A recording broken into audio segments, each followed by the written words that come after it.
Okay, so we're moving from entity relationship diagram into database. So I apologize up front. This is more of a lecture with a demo on Microsoft Access. But once I get you started, if you haven't done your homework, believe me, you'll be able to get the Access homework done for one. It's not that tough, okay? So if ERD is the blueprint, then the database design is going to be the concrete creation of tables in a database, okay, and relationships. So every entity becomes a table. So in student, advisor, and department, if we remember that, student becomes a table, advisor becomes a table, and department becomes a table. And in ERD, you have the ability to have many-to-many relationships because that defines the rules of behavior. But in Microsoft Access, you can only have a one-to-one, which would be more like a lookup, right? So if you didn't want to have a menu of options, let's say for input on city or state, you could have a table for city and a table for state. There would be a one-to-one. Or you can have a one-to-many. And I'll demo that, okay? We call attributes and entities, we call them fields in a database, okay? And it's exactly the same. Every attribute becomes a field. Your primary key in your entity becomes a primary key in your database table. Remember the rule, no reuse of a primary key, right? You can only use that primary key once. Sometimes, though, to create uniqueness, you're actually taking two fields and you're combining them to create a primary key. And you will do that in the homework because you'll have repetitive data and that says, ooh, there's not uniqueness here, right? So how do you create uniqueness? You have to take at least two fields and combine them together, right? So just like a worksheet or a spreadsheet, a table would be the worksheet. Each column is going to be a field. Attribute converts to field, which is a column, and a row is really one record of data. So Greg DeFronzo, born, I'm going to lie, 1988, right? So birthday, and then my address, right? So street, city, state, zip. Each of those would be a column. That's a field. We converted it from an entity relationship diagram. There's a new thing that we learned, and some of you actually stumbled on it in your homework. It's called a foreign key. That's how you create relationships between tables. Meaning, if I have a table on student and a table on class, and there's a many-to-many, right? I need a transaction table called enrollment or semester. And I'm going to join those two tables to this new table called a child, right, by bringing over student ID and class ID. A primary key used in another table to create a join is called a foreign key. And again, I'll demo all of this. A lot of gobbledygook, don't worry about it. In the syllabus, as well as for, if you look at the calendar, there's a bunch of video clips for Microsoft Access. I think they're like 2.5, 3 minutes. They're really worth watching before you actually start the homework, and especially when you get to queries or asking the database questions, right? I mean, how many are musicians? We have a couple here. How many remote are musicians? No? Chris, can you sing for me, though? I can try. Do you have any requests? I don't know. It's kind of too early for, like, romance and sleep, so how about something to get us, like, moving? Oh boy. I just so happen to have a sore throat. I'm sorry. It's all right. The reason why I asked about music is there's a structured language when you compose an original piece, right? Whether it's for piano or trombone or for an orchestra. It's the exact same thing when you do a query, right? You need a certain structure so that the machine can read it and put out an answer.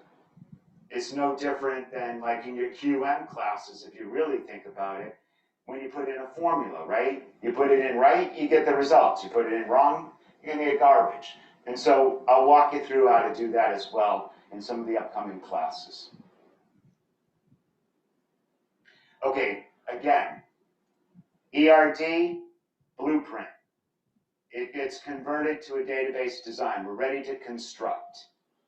Many people just go right into database design and forget to do the ERD. If you have a small database, you know what? You can delete the tables and restart if you had a problem. But the reason why I always want you to do the ERD is because you think through the rules. Good example. So for faculty and staff, we get a spreadsheet, we being like the dean, of non-compliance for both testing and for daily reporting. It's for faculty and staff. Well, the same thing would happen here that happened with London we talked about the other day. If I just created a big spreadsheet and just kept on loading it, I'm really not going to be able to do counts. So the rule is once the grace period is over, if you miss 5 or more daily reportings, you get a written warning. The 6th one, you get a notice that you're subject to disciplinary action. The 7th one, you get terminated as staff, right? Pretty severe. We want to keep everybody healthy. So we created a SQL database, very similar to Access, right? And we created a table called faculty, staff, and the different types of reporting. But we also wanted to keep track of dates, right? Because we get the spreadsheet, we convert it, we upload it. And so we actually demoed it for the dean yesterday. But we had to think through rules, right? Based on how you're categorized, do you get the same, rules? Or is there some difference? So if you're category 4, you don't need to report. If you're category 3, you must do daily reporting, but you don't have to do the weekly testing except for the week that you come in. If you're category 1, you must come in. If because we get the spreadsheet once a week, let's say I only teach as faculty member on a Monday. I'm bad, I forgot to do my test. Tuesday, I'm non-compliant. Wednesday, I'm non-compliant. Thursday, I'm non-compliant. Friday, Saturday, I have not been able to notice. Sunday, Monday, I now get the data. According to the English rules, right, in writing, that would say I've already been over the threshold, I should be terminated. No, we built in the rule that said if it's in the same reporting period, we want to keep track of the individual details. So we're going to say, dear faculty member, you've been bad. You missed your scheduled test, and as a result, you got 6 non-compliances. But we're rolling it up as 1 towards the disciplinary action, right? And so you have to think through the rules, and that's why the ERD is so important, right? And then we say like the many-to-many, can a faculty member take many tests? Obviously, you want that. We want to record all the detail. Now look at me. I know, handsome, but that's not the point right now. I'm staff. That's my full-time job, but I also teach, right? And so we have to build into the model the ability to track me on both occurrences, right? Otherwise, but we don't want to double report me, but we have to make sure that the rules are applied based on the day of the week, right? I teach on Tuesday, Thursdays, so I have, a certain requirement. That's why we have to define the roles. Any questions so far? Okay. So, you know how I like to bring up current events? Tuesday night, 6:20 to 7:10. Did anybody remote or on-site experience the inability to sign on to Questrom Tools, Blackboard, Zoom, Team Rooms, Student Link? You did? Yeah. Anybody remote? You know what happened? No, but I had a class that we figured it out in 40 minutes. It's a 3-hour class, but Yep. yeah, for 40 minutes we couldn't figure it out. You know what happened? Anybody? It was a denial of service attack on BU's authentication server. Real time it happened. Anybody know what a denial of service attack is? Adam? Basically flooding a network with false access to block people who actually need to get it. Yep. So what ended up happening is there some jerk wrote a program to flood our network with what looked like authentication requests, right? Kerberos, but it did it to the volume that it brought it down. That was the whole goal, is denial of service. Flood the network in order to bring it down. And this is in the security chapter, but I thought, wow, that's pretty cool. I mean, it live and in color happened and we had to triage. And because even though we're Questrom and we have some of our own applications, we're using Kerberos as the main form of authentication, right? And that's why it took 30 or 40 minutes in order for it to be resolved. Central IT security had to do that, right? So what you do is you bring down the whole network, you clear out the appliance log, right? And you shut down a couple of the channels where you were getting some of that activity, and then you reboot and off you go. So that I thought was kind of interesting. I learned, because students who are in core are trying to use the VM Horizon, where you guys can do your access, it was still down yesterday. Why? The linkage, it's kind of like a private cloud connection between two cloud vendors.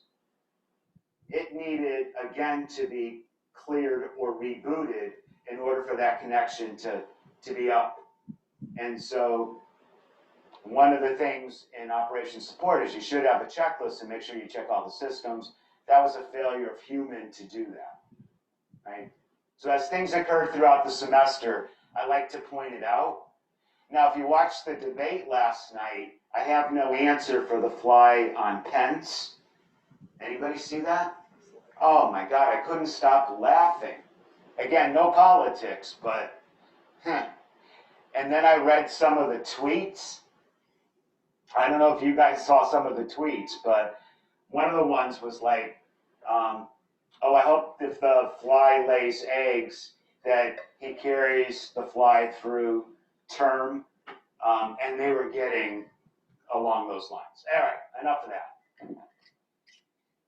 See, I can't see if you guys are laughing remotely, because the people in here have masks on and they're not. They're just staring at me like you are. All right. So again, database, what we tend to do is we have forms, and you guys are used to that, right? You go out to a website and you fill in a form. You go to the UDC and you want to do something and there's a form, right? So it's a web form, actually. It's a front end. It speeds up data entry rather than exposing you to the raw table to put it in by rows and columns, right? So that's a form of input. Obviously, the output would be reports or queries, questions, right? And it's income statements, it's annual reports, right? It's pay stubs, it's a receivable ledger, it's a payables ledger, right? Those are outcomes of a database. And then we have the queries, right?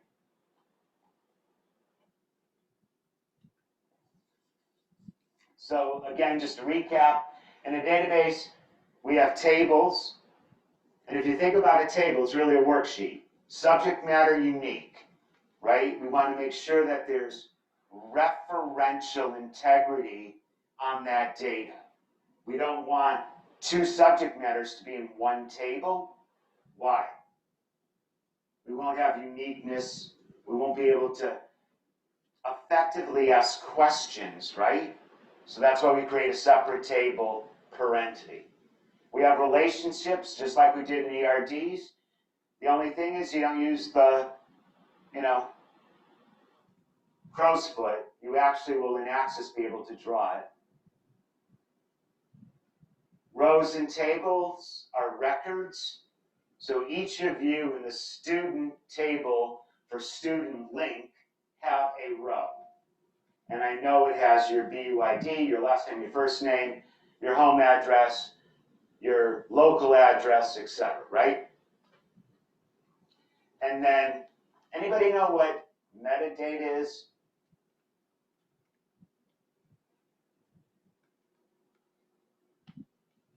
So, metadata is really information about those fields. Good way to think about it, right? So, if I've got a field in my student database called phone, right? I'm going to identify that as a numeric and more than likely a certain way that it should be input, right? If it's going to be last name, I'm probably going to make that short text. So it's description about my data. If I'm going to put in zip code for at least the United States, it's all numeric, right? And I'm going to define it as numeric. I may define it as 5 or 9, depending on how I want to capture it, right? So it's data about data. If I want to look at grades, right, then I'm either going to identify it as a alphanumeric letter, right? Or I'm going to say that it's numeric 3.2, 3.3. But when I put in your grades at the end of the semester into Faculty Link, I actually put in the letter grade and the system converts it to the 2.0. Well, nobody gets a 2.0 in my class. So 3.0, 3.3, 3.7, a 4.0, right? So it's information about the fields or the data, how it should be formatted. Should it have 2 decimals? Should it have more? Is it currency, right? And that'll help you when you actually do your reports for it to be correctly displayed. But also when you enter it, right, it sets it up so that you're doing it correctly.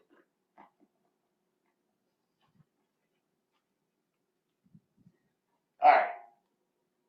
Gobbledygook. We already kind of went through this. The book makes this big deal about bits and bytes. I don't really give up about it, other than it's kind of like fun knowledge, right? So the letter A is going to be a byte. The number 9 is going to be a byte. So one single item, keyboard, is a byte.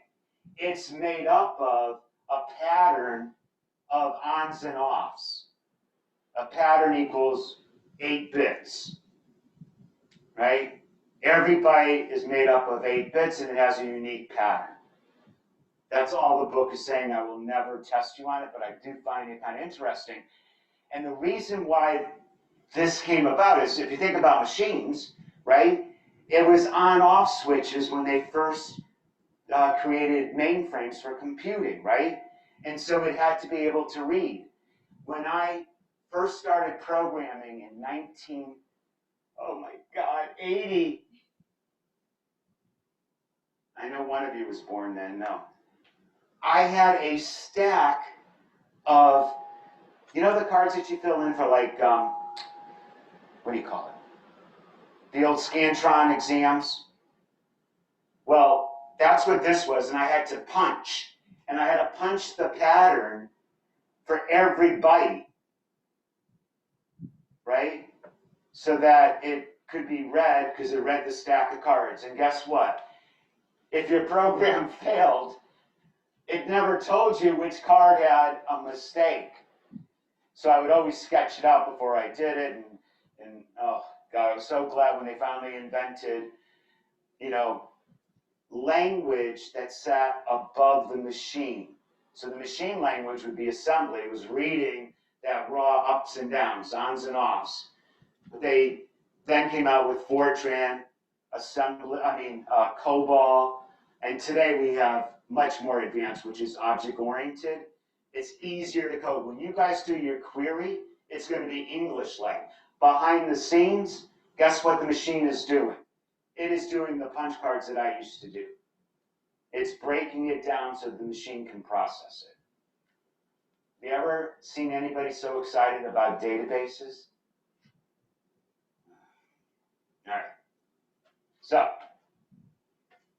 again, all this is trying to illustrate is, if in an ERD I had an entity called professor, guess what? I'm going to have a table in database design called professor. I'm going to bring over every single one of those attributes, last name, first name, email, etc., and they become fields. Okay, not a big deal. This is what a table would look like in Microsoft Access, and we're going to get to there in a minute. So again, columns are fields. So student number, student name, HW1, 2, midterm, right? Oh, homework 1, homework 2. Each of these is a row, and it's a record, right? So we want to make sure that Shelley Rogers' data is on her own row, just like you do in Microsoft Excel and a spreadsheet, right? If you were to do, profit and loss, and you were to compare different companies, you want each company to have their own row, and your column headings would be consistent so that when you brought in the data, you could, do analysis. And again, this is so antiquated. Oh, 9 is a byte.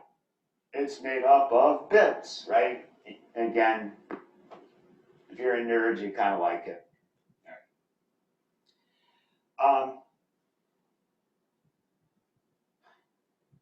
Again, from the book, this is kind of common sense, right? We start off,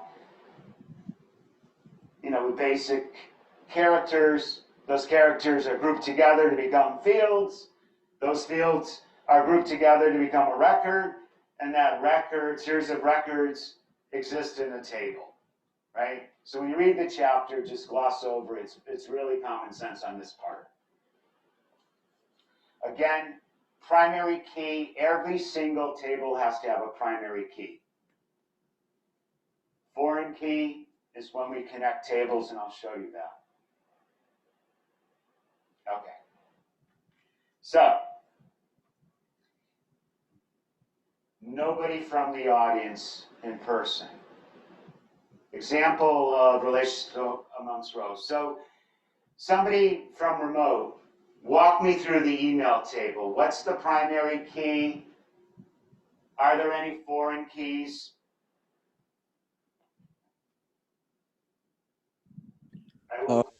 Can I answer? Yes, please. The primary key is the email number, because each row has a different email number. And then foreign key is probably the student number field, because that connects, that field in the email table appears in the student table. Perfect. So, email number, you're absolutely right, is the primary key. It tells me, my metadata, that it's a sequentially numbered field, meaning it starts at 1 and it goes to infinity. very dumb in the book to do it that way. It should be 00001, 0002, right? But they clearly did that. So for the student table, who wants to walk me through that one?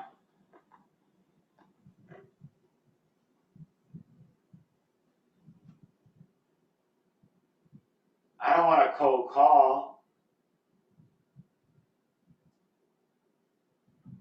Thank you, Mary.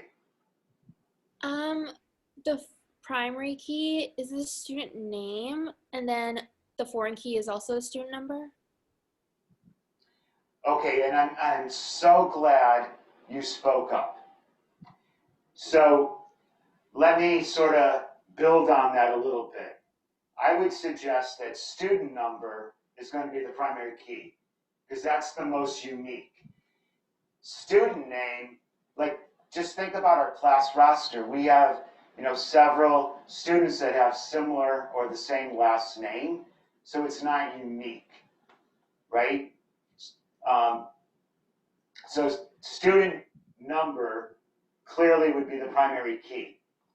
I would also suggest that if you set up a table and you want to capture the person's name, you break last name, first name, and you allow the ability to do a middle or some sort of initial into 3 separate fields.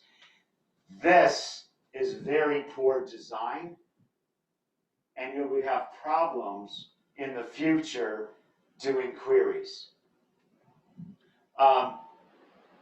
Okay, and then office visit, right? So this is a transaction table. Visit ID, again, is the primary key, sequentially numbered. Date the system is supplying, it's probably, again, the same. This is a free text field. It's probably set up as, 245 or something like that characters. And student number is going to be the foreign key because it links the two, right? Any questions on this?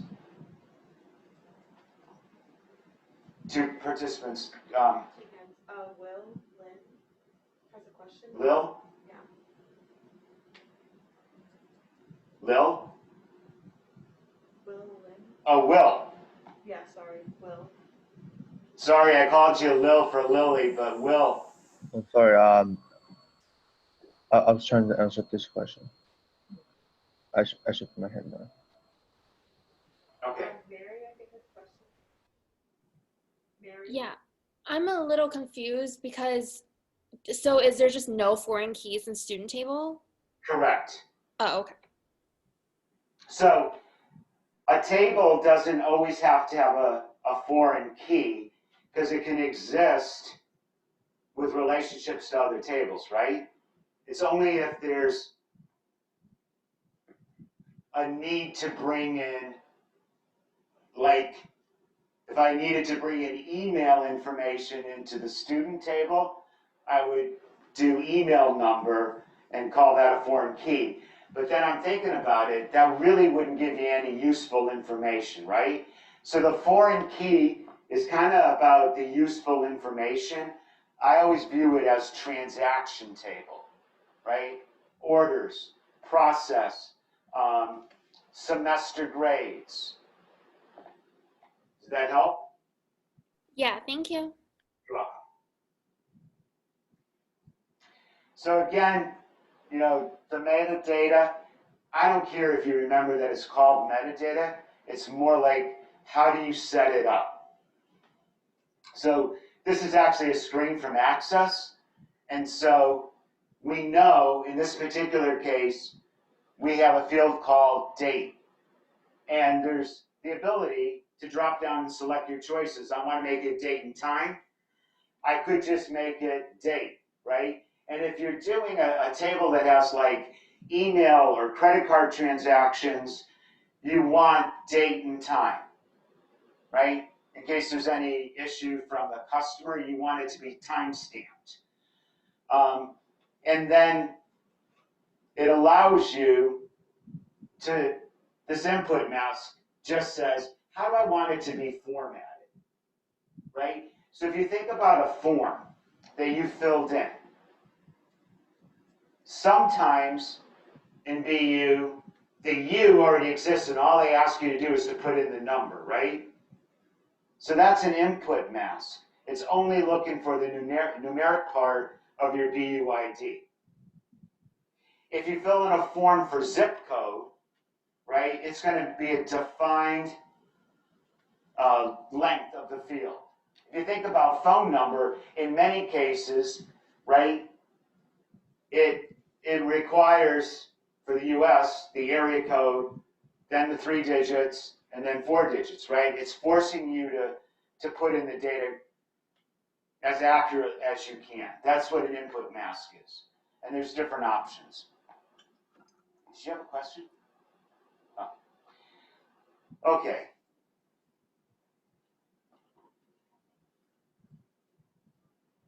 Oh, good.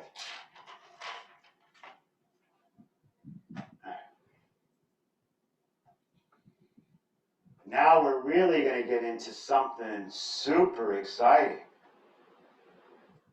Oh yeah, Professor, this is thrilling.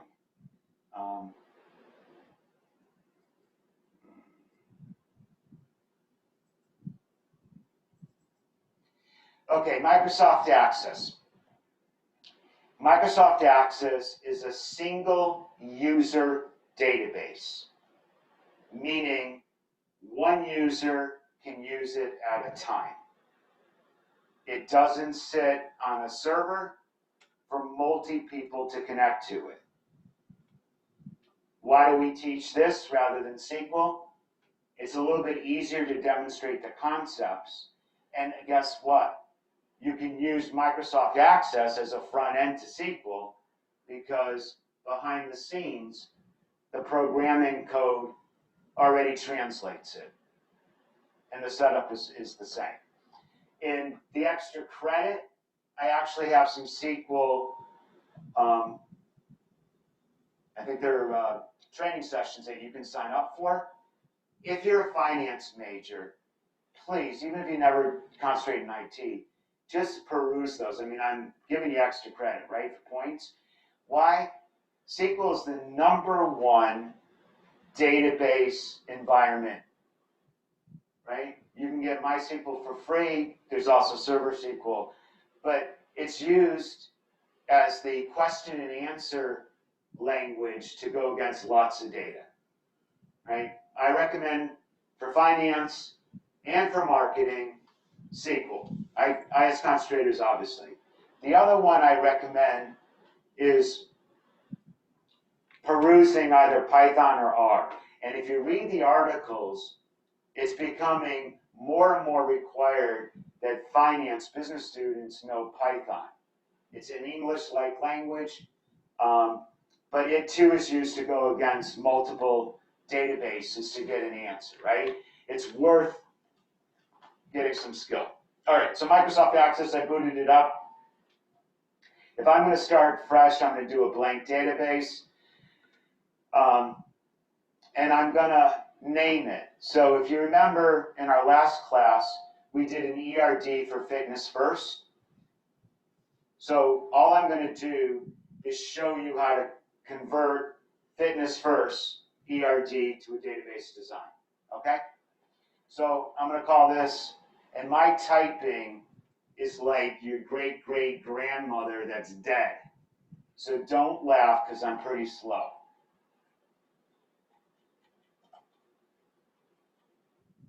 That wasn't too bad. All right. So once you name it, this is the basic screen in Microsoft Access. Okay? So you have your menu options across the top, and then you have certain functions that you can do.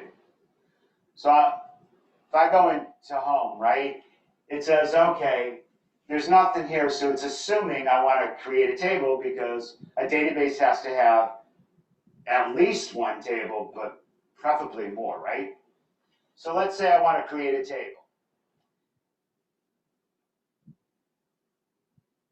I am going to go, so there's two views. Design view means I'm actually going to create the format of the table, right? Data sheet view is when I want to start inputting data. So it presents the data in a worksheet like. So I'm going to go into design view. And the default is table 1, 2, 3, which doesn't make a lot of sense. I'm going to name it, right? So again, if we remember the fitness first, one of the tables was instructor, right?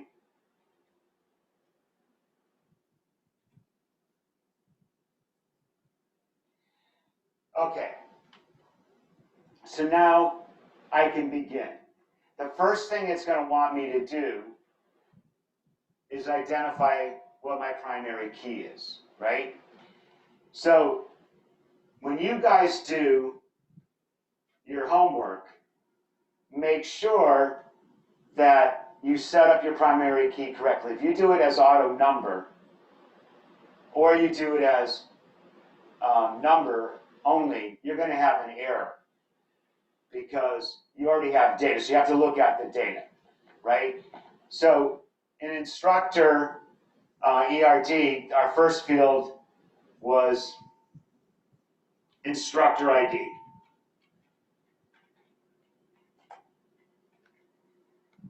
I'm not going to do auto number. Auto number means sequential, right? And so again, for your homework, you've been given sheets of data. If you make it auto number, you're not going to be able to get your data in. So change it from auto number.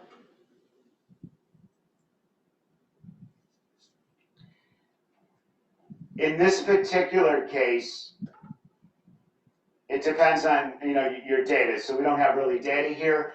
I'm going to make mine number, okay?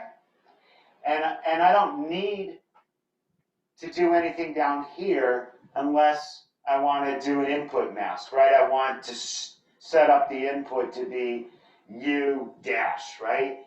Not needed necessarily for instructor ID. I'm going to go back up here, and now I want to know their last name. It's a shorthand. When you program, we always do L name, F name, okay? I'm going to make that short text. I think the default's good. Just means, I'm able to get in a pretty long last name without having to worry. A lot of times I use the default. Oh, by the way, you see this little symbol here? That's primary key. It's a key.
I'm going to leave it as number for now, and I'll show you the input mask in a minute. Okay, so that's my first table.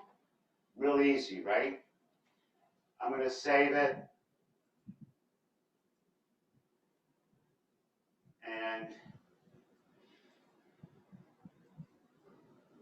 you can close it, but I want to create a new table.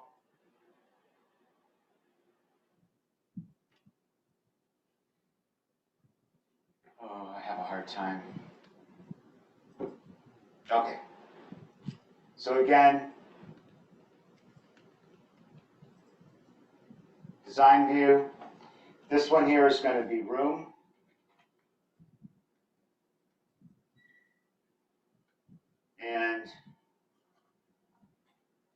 room ID, same rule. If I'm starting from fresh and I don't mind a sequential data, then I keep the default. If I already have my data, then I don't want it sequential because your data may not be in order, right? So I'm going to make this number. Actually, I'm going to make this short text, right? Because if I just make it number, that literally means we're in KCB 101, 101. I might want the KCB. I would suggest the best way to do it is you have a room, you have a building, right? So you have a location. So let me show you that. So instead, again, if you go back to our ERD, I'm going to change this. I'm going to call this room number. I'm going to call this street address.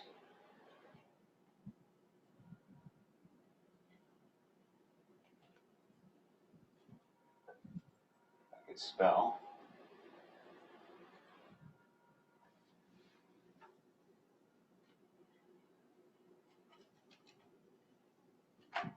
Sorry.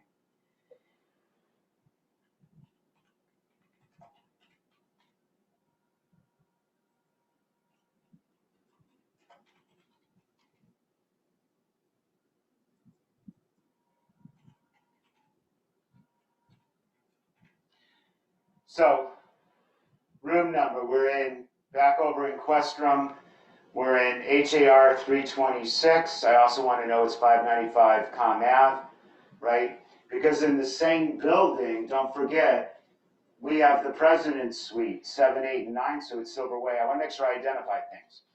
Now, room number is not a good primary key because we have room 101 probably in many facilities on campus. So I would suggest that room number and building name together become your primary key.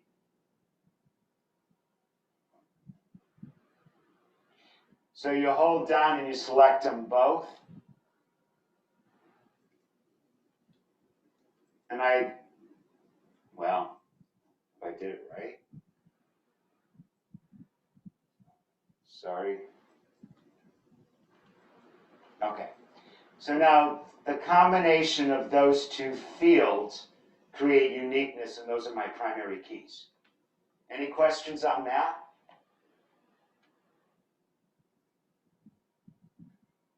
Okay.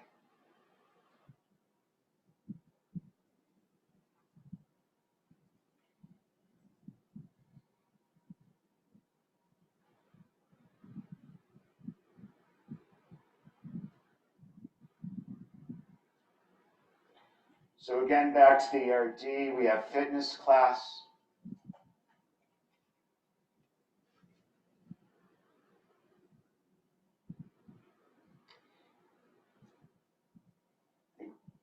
So if I look at the ERD, it was class ID. Again, I have data, so I don't want it to be auto-numbered.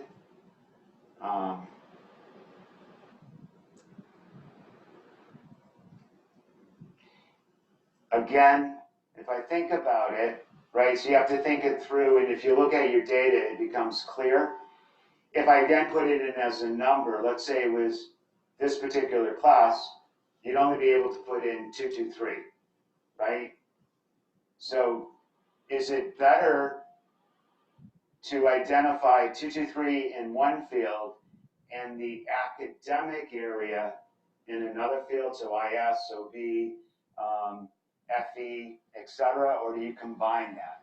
For the fitness class, when we looked at the ERD, that didn't exist, right? Because we're building it based on that model. But just think it through.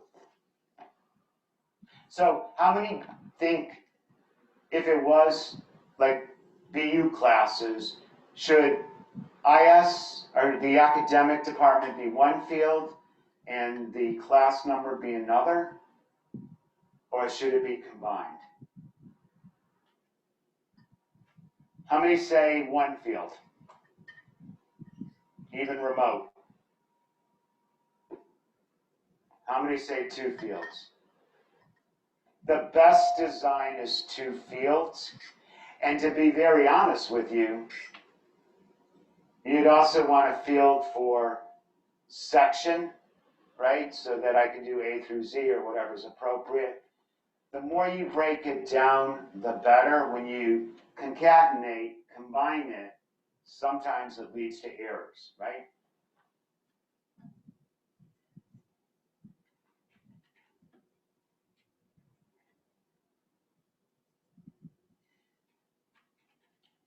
I'm just going to put in a few of the fields.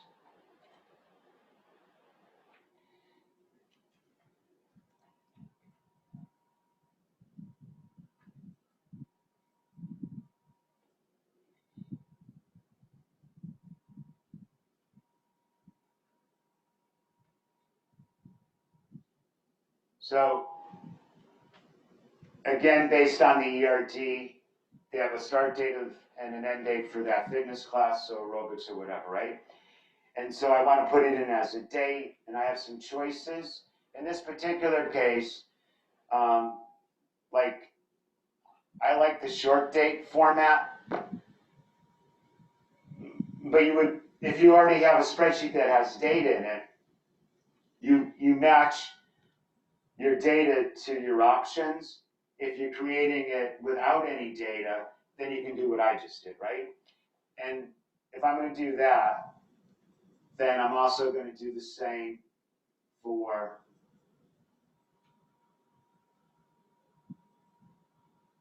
end. You don't have to, it just is cleaner when you do a report if any of your date fields have the same format, right? It's not wrong if you don't, it's just a preference. And then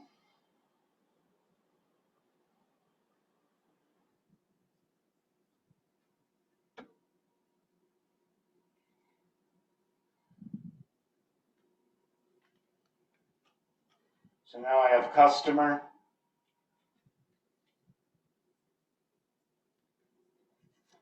And so we had a customer ID.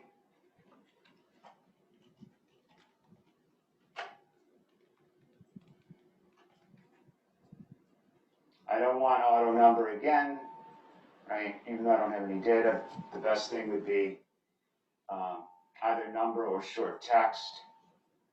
That will be the primary key. I have last name. I'm going to use the default, first name,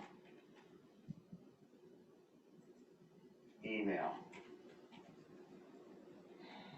And there's some tricks that we'll learn later on where you can actually set it up so it puts in the ampersand. It can be a default at gmail.com or at bu.edu and those type of things, okay? Now, if we remember the ERD, a fitness class could have one or many customers, right? You have an aerobics class. We said there has to at least be one for it to be offered, but it can have many.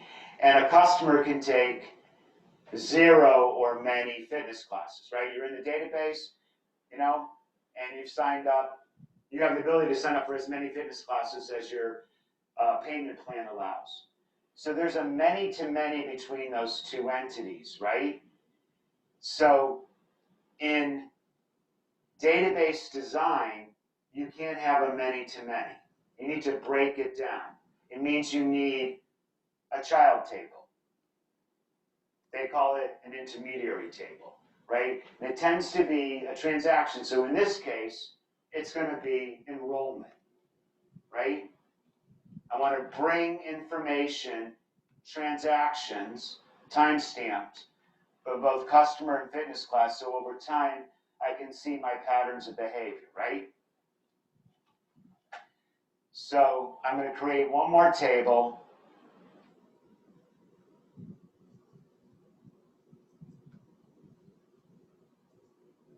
Who said I wish he typed faster? I agree.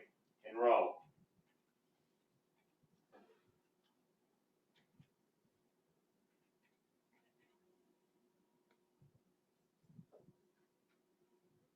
And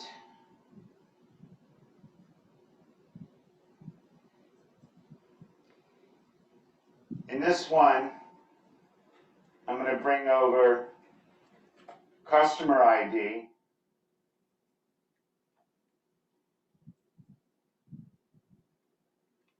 And we put it in as short text. And I want class ID, so this is the actual number. Did we do it as short text or number? Anybody remember?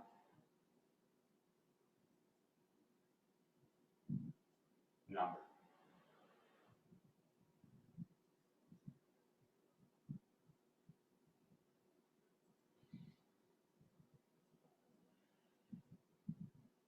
These two together are going to be my primary key. But now think about this, right? So you have a worksheet. Let's go back to Excel. And I'm going to create a new worksheet. I have a customer worksheet. I have a fitness class worksheet. And now I want to create a third one, which tells me the actual transaction history. Every time you signed up, did you attend? You know, it would be like if I took attendance every class, which I probably should, right? I want each class, and I want the record of the students that attended. If all I'm bringing in is customer ID, meaning, let's say in your case, your student ID, and the class ID, IS223, even though I've created the right database design, because I got rid of the many-to-many, I really don't have any data that I can report on, right? It's a useless table. I'm going to need something else there, right? So any sense of some of the additional fields that may make sense? And by the way, on an exam, this is the type of question I ask. You won't have to do Microsoft Access, but you will have to interpret the data. And anytime you have an intermediary table, you have to have more than the 2 foreign keys to join it. You need some analytical fields, counters, or descriptors, otherwise the table is useless. Does that make sense? Because otherwise all I'm going to be able to print out is U12345 as my customer ID and IS223. Doesn't tell me anything, does it? So what are some fields you think I should put in this? Do you want like customer name? Kids in the class? Yeah, I can do class name. I probably, because description is in the fitness class or the class table, I probably could bring that over as well, and I don't have to type again. So now I have consistency of input, but that's good. And what about like Date, for example. Huh? Date. Date, right?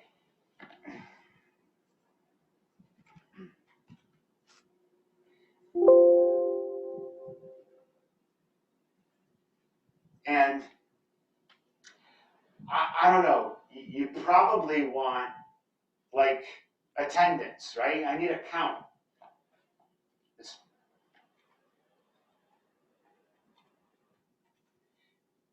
I could make this a yes or a no, so it's really simple, right? So that looks pretty good. Those are my tables.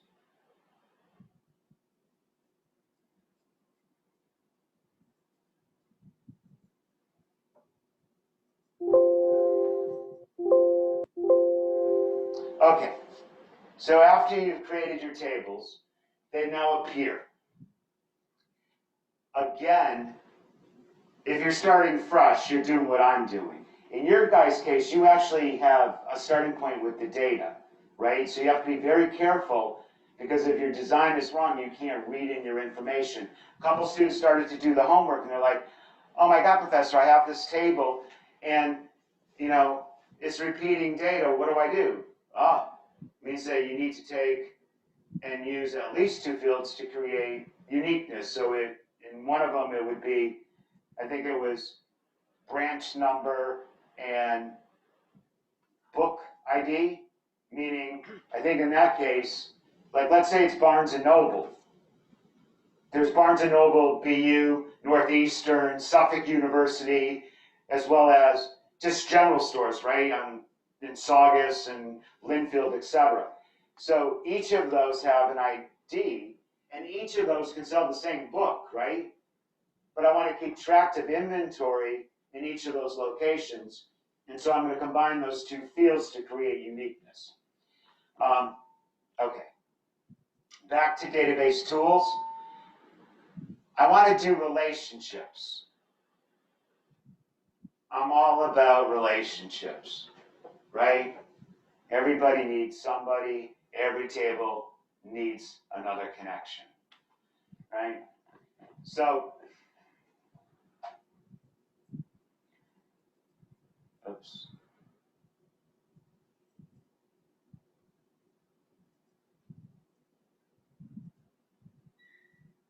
I'm going to just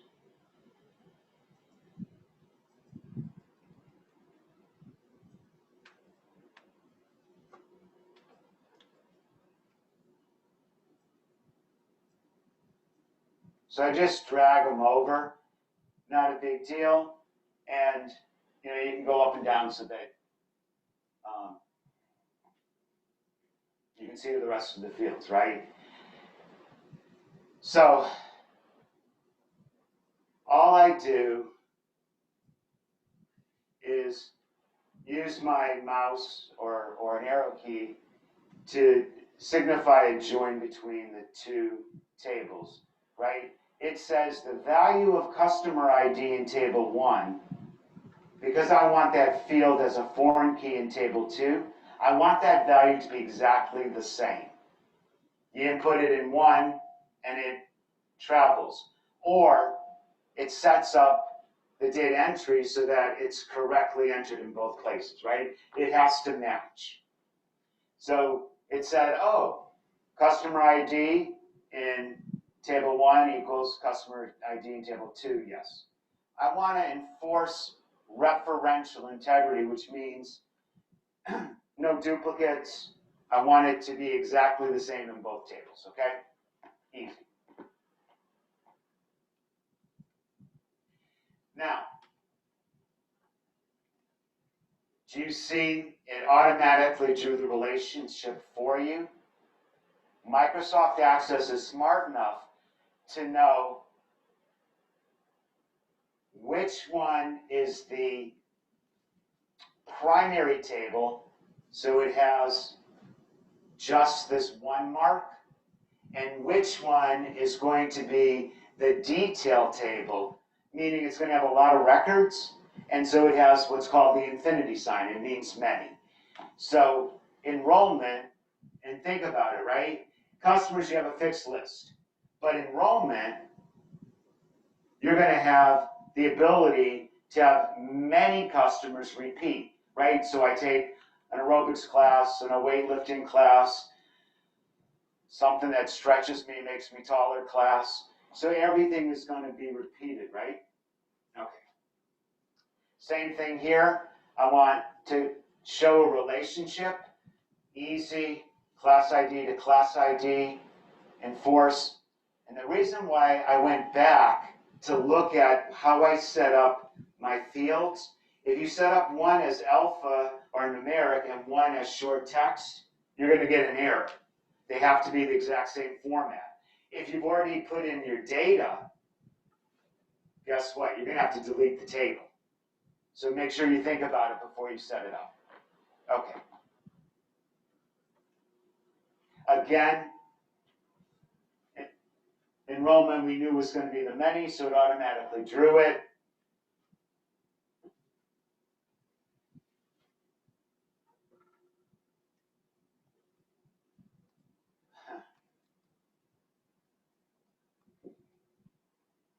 So that takes care of those first 3, but I got kind of two tables here that are orphans, right? So I probably need to go back in, and do I want to know the room that the fitness class was in? Probably, right? And I see I've done description, so I can do description to description. That captures it. Ooh. Oh. So I got an error. Anybody know why I got an error?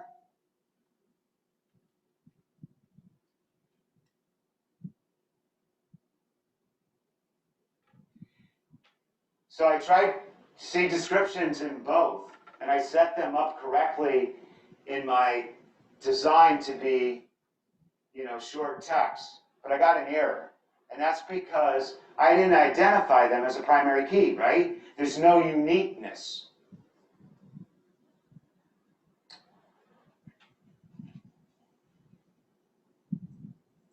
So if I were to do this again, all I would do is go into fitness class. I'm going to put instructor ID in there. So I can link that. And room, right?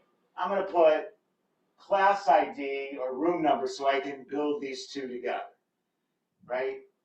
Every table doesn't have to be connected to every other table, but you cannot have orphan tables. There has to be a connection, otherwise you can't get data out, right? That's Microsoft Access, at least the start of it, and fairly easy. Any questions? Homework 1, honestly, is a breeze. The only issue people have had, there's 2, right? So if you're not a Windows user, you don't have access, you got to use the VM. And so my remote students, if you have a technology challenge, let me know, because you can do it hard copy. The instructions to set up the VM are included in the syllabus. It's a link. I really urge you to try to do that. Why? When you're in core, you're going to have to, in order to use the Excel add-ins. So you might as well figure it out now. If you have an issue, just put in a request to help or email our TA. He'll help you, okay? Josue. If after that, like you have a true connection issue and the VM is not performing, just let me know. I'll send you you can do a paper copy. You can do all the access in paper. I'd like you to have a little bit of experience with this, but we'll figure it out. So it's not a big deal. Okay. Questions? Julio. So can you only connect tables through the primary key?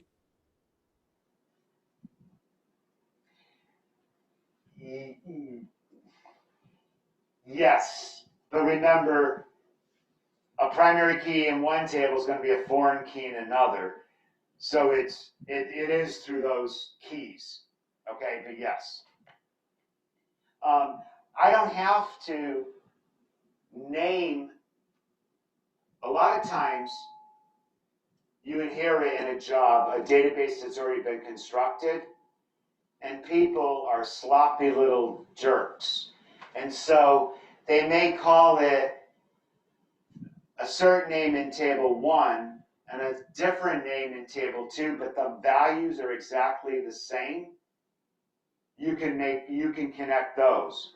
So if class ID in fitness class, let's say I misspelled it, or I just put in ID, I can still create the relationship if the values are the same. Very good question. Other questions? All right, so we have no class on Tuesday, right? Because it's a Monday holiday. So do the ERD homework. Honestly, my preference is for you to use Lucid Chart if you can. It's good skills. It's phenomenal for your resume. And you get to use it during your internships or whatever. I mean, it's software you use while you're here at BU, but it might help. If however, you have a problem, you can sketch it and, you know, upload a JPEG or a PIC file. If it takes more than 10 minutes, right, have a cup of coffee because it's not that tough. Microsoft Access, the first homework is fairly easy, and based on this, you should be able to do it. Adam, what do you think? You've already done it. It should take under an hour. 45 minutes to an hour, right? Because there's more data. Trust me, if you do shortcuts like you want to do, which is copy and paste your data, you're going to have a problem. Why? Behind the scenes, sometimes there's special characters that you don't see. Now you've copied it from a Word file into an Excel, or I haven't really taught you how to yet import, right? If you copy and paste, it embeds sometimes weird things. And especially if you're a Mac user using a Windows environment, it's easier just to take the time to do the raw data entry, right? Okay. Other questions? I'll have the quiz graded, the take-home quiz graded over the weekend. I've read through them all. When it's that big of a deal, I read every single and I sit on it for a couple of days because usually I grade harder when I first receive it versus letting it set in. Because I'm looking for consistency, you know, between students. What I was really looking for, and only a few of you did, if it's software as a service, regardless of which one you took, let's say it was BU Housing, I wanted you to do vendor research. Are there software as a service housing vendors out there that BU could develop a contract with? And, you know, like Housing in Corp. And what other services do they offer? Like, you know, you're in the dorm room and it's overheated, and so there's a maintenance work order request, right? Air conditioning not working or heat. So it was to kind of like understand, you know, some options out there. And then you're not going to be an expert right now on pricing, but like, how do they price? Is it based on rooms? Is it based on students? You know, is there some sort of economy of scale? So that's what I was looking for in software as a service. Platform as a service, a few of you are techies, and like, you should teach that.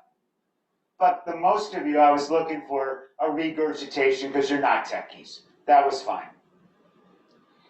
Infrastructure as a service, if you used one of the three biggies, right?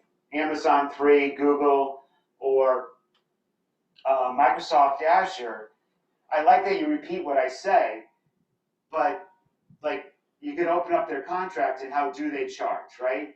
A couple of you nailed it and said, you know what? I think, even though you didn't ask me, infrastructure as a service makes the most sense for registration because there's only 4 or 5 times a year where there's peak. So why should we pay an annual subscription when we have a defined 1 week every semester, whatever, and it's peak data, right? So I'm going to use infrastructure. I want my front end, and I'm going to make sure when I implement, it's not during a registration time. I'm like, that's beautiful. And for housing, I would say you could probably do something similar. So I just want to like sit through and reread everybody's, but that's what I'm looking for. And again, upperclassmen, you've had more experience analyzing cases and stuff like that. So usually you know what to do. I'm trying to teach you because when you're in 422, that's exactly what you have to do, right? So you have, if you suggest something, you got to back it up with some sort of research.